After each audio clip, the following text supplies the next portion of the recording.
100 राङावनो मोननो हागोन गंनै आल्ट्रा बास लोगोसे गं 15 बेसेन गोसा गारिफोर।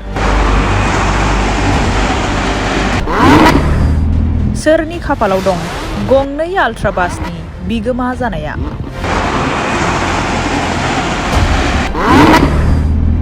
नोंथांनावबो दं नामा गंनै आल्ट्रा बासनि बिगोमा जानायनि सनानि खाफाला?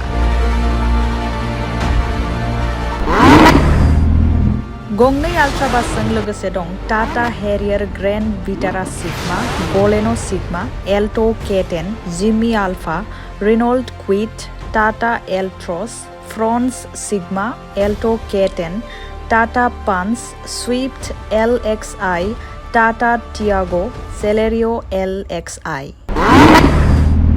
अब्ला मानोथो गोबाव खालामनो? थाबैनो जगाजग खालामदो गोसो गुदुं नोंथांमोनहा।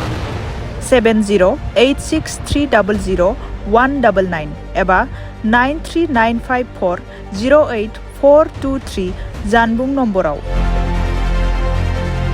बङाइगावआव केन्द्रीय रंगाली बिहु सन्मिलनी आफादा मोनसे लटारि खेला बानजायदों। होनाय जानबुं नङाव जगाजग खालामनो दाबाव।